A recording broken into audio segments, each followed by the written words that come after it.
दोस्तों, क्या आपको एक बात पता है कि हर एक कॉम्पिटिटिव एग्जाम में 50% क्वेश्चन ऐसे आते हैं जिनको आप यूनिट डिजिट यानी कि इकाई अंक से भी सॉल्व कर सकते हैं।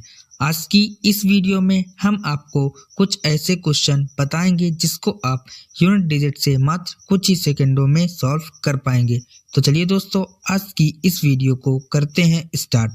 आज का हमारा पहला क्वेश्चन है कि रोहित ने एक वस्तु 4400 में खरीदी। उसने इस पर 3600 रुपये खर्च किए। उसने इसका मूल्य अपने कुल लागत मूल्य से 25% अधिक अंकित किया है।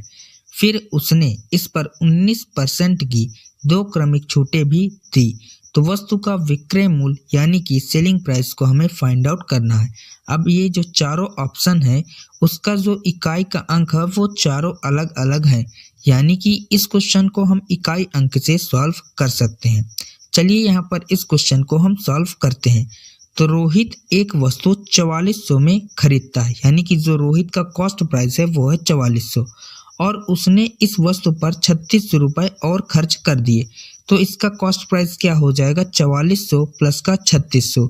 तो दोनों को ऐड करेंगे तो 4 और 3 7 और 1 8, यानी कि यहाँ पर जो रोहित का कॉस्ट प्राइस आ जाएगा वो आ जाएगा आपका 8000 रुपये।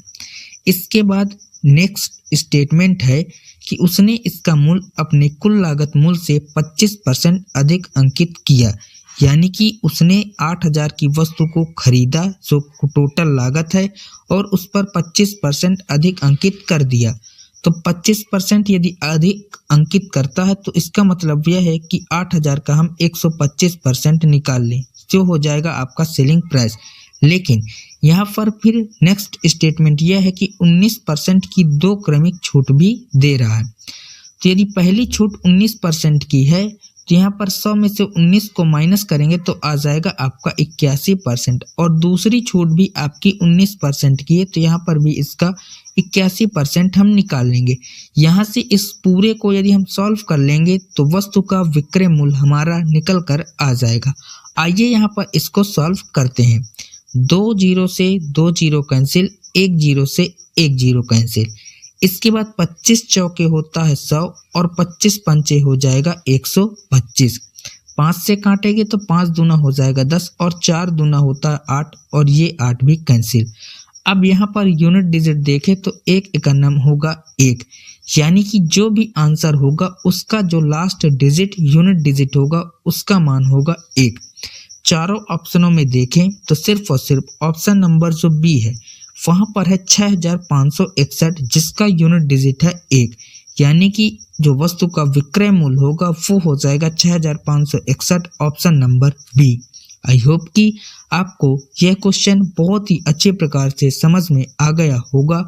यदि आप लोगों को यह वीडियो अच्छी लग रही हो तो प्लीज वीडियो को लाइक कर दें और चैनल पर नए हो तो सब्सक्राइब जरूर कर लें।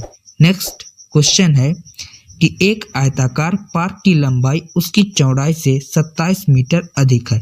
यदि लंबाई और चौड़ाई इन दोनों के बीच का संबंध दिया गया, यदि यहाँ पर हम चौड़ाई को x मान लें तो जो लंबाई हो जाएगी वो हो जाएगी आपकी x प्लस 27 मीटर। ये होगा आपका क्वेश्चन के अनुसार। इसके बाद नेक्स्ट स्टेटमेंट यह है कि इसका क्षेत्रफल है 2268 मीटर स्क्वायर। तो चौड़ाई का मान हमें फाइंड आउट करना है। यहाँ पर इस क्वेश्चन को भी हम यूनिट डिजिट से ही सॉल्व करेंगे। कैसे, आइए देखते हैं। आपको आयताकार लंबाई उसका क्षेत्रफल का फॉर्मूला पता ही होगा कि लंबाई गुणा होता है चौड़ाई। तो यहाँ पर लंबाई है x प्लस 27, तो यहाँ पर लिख लेंगे हम x प्लस में 27 और इसकी गुणा कर देंगे चौड़ाई से, तो चौड़ाई है x। अब इसका जो मान होगा वो आ जाएगा आपका 2268 के बराबर। यहाँ से हम यूनिट डिजिट से ही इसको भी सॉल्व करेंगे। पहला ऑप्शन जो है वो है 38, यानी कि x का मान यदि हम 38 रख लें तो यहाँ पर 38 लिखते हैं x का मान और प्लस में है 27 और यहाँ पर भी यदि हम 38 रख दें तो देखते हैं यहाँ पर 8 और 7 हो जाएगा 15। 15 का यूनिट डिजिट होगा 5 और 5 की गुणा 8 से करेंगे तो आपका जो यूनिट डिजिट आएगा वो आएगा 0, लेकिन यहाँ पर है 8, यानी कि 38 आंसर नहीं होगा। इसके बाद हम नेक्स्ट ऑप्शन को यहाँ पर चेक करेंगे कि नेक्स्ट ऑप्शन यहाँ पर आपका क्या है। तो यहाँ पर देखें तो नेक्स्ट ऑप्शन है 40। 40 का यूनिट डिजिट है 0। अब यहाँ पर 0 है और यहाँ पर 7 है यूनिट डिजिट और यहाँ पर भी 0 है। तो 7 का गुणा 0 से होगा तो आपका आएगा 0 और यहाँ पर है 8, यानी कि ये भी आंसर नहीं होगा। इसके बाद हम चेक करेंगे नेक्स्ट ऑप्शन को। तो नेक्स्ट ऑप्शन है आपका 23। तो 23 का यूनिट डिजिट है 3 और यहाँ पर यूनिट डिजिट है 7 27 में, और x का मान ही 23 हमें रखना, तो इसका यूनिट डिजिट हो जाएगा 3। अब यहाँ पर 3 और 7 को ऐड करेंगे तो हो जाएगा 0। अब 0 की गुणा 3 से कर लेंगे तो आएगा आपका 0, यानी कि यहाँ पर भी यूनिट डिजिट इकाई का अंक आ रहा है 0, तो ये भी ऑप्शन नहीं होगा। अब यहाँ पर एक लास्ट ऑप्शन बच रहा है, तो इसको आपको चेक करने की कोई भी ज़रूरत नहीं है, आपका यही आंसर होगा। फिर भी यहाँ पर हम इस ऑप्शन को चेक कर लेते हैं। ऑप्शन है 36। 36 का यूनिट डिजिट देखें तो आएगा 6 और 27 का है 7, और यहाँ पर x का मान भी हम 36 ही रख रहे हैं, तो इसका भी इकाई का अंक आएगा 6। यहाँ से इसको सॉल्व करेंगे तो 7 और 6 होगा 13। अब 13 की गुणा 6 से करेंगे तो 13 छंग होता है आपका 78। 78 का यूनिट डिजिट आएगा आपका 8। अब यहाँ पर भी 8 है और यहाँ पर भी इकाई का अंक 8 है, यानी कि ये आपका करेक्ट आंसर हो जाएगा। यानी कि यहाँ पर जो आयत की चौड़ाई आएगी वो आ जाएगी आपकी 36 सेंटीमीटर। तो इस क्वेश्चन का राइट आंसर हो जाएगा हमारा 36, ऑप्शन नंबर डी। और इस क्वेश्चन के बाद हमारा नेक्स्ट क्वेश्चन है कि 10 लड़कों का जो औसत वजन है वो है 70 किलोग्राम, लेकिन बाद में यह पाया गया कि 2 स्थानों पर वजन 54 किलोग्राम और 44 किलोग्राम के रूप में पढ़ा गया था, और एक स्थान पर वजन 35 किलोग्राम को 40 किलोग्राम के रूप में पढ़ा गया था। तो 10 लड़कों का सही औसत वजन हमें फाइंड आउट करना है। इस क्वेश्चन का आंसर आप लोगों को हमें कमेंट बॉक्स में बताना है। ये क्वेश्चन जो है वो आपके लिए आज का होमवर्क क्वेश्चन होगा। और इस क्वेश्चन के बाद हमारा नेक्स्ट क्वेश्चन है 1968 में एक कस्बे की जनसंख्या है 4,85,000 थी। यदि 2 लगातार दशकों में इसकी जनसंख्या में 20% प्रति दशक की दर से वृद्धि हुई तो 1988 में कस्बे की जनसंख्या कितनी थी।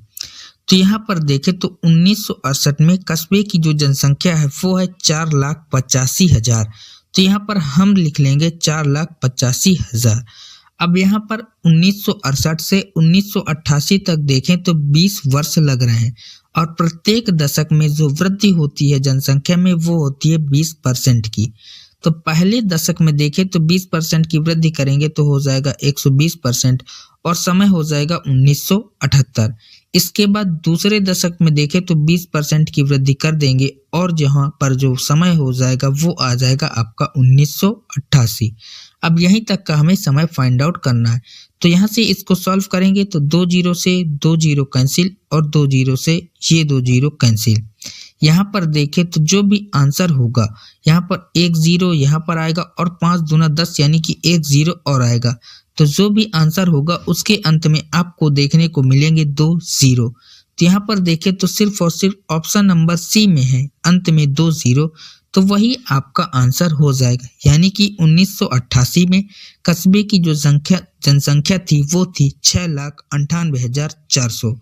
तो इस क्वेश्चन का राइट आंसर होगा हमारा ऑप्शन नंबर सी, 6,98,400।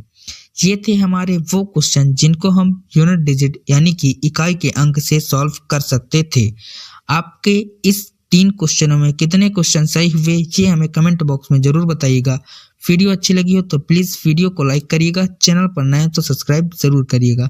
मिलते हैं नेक्स्ट वीडियो में, तब तक के लिए जय हिंद, वंदे मातरम।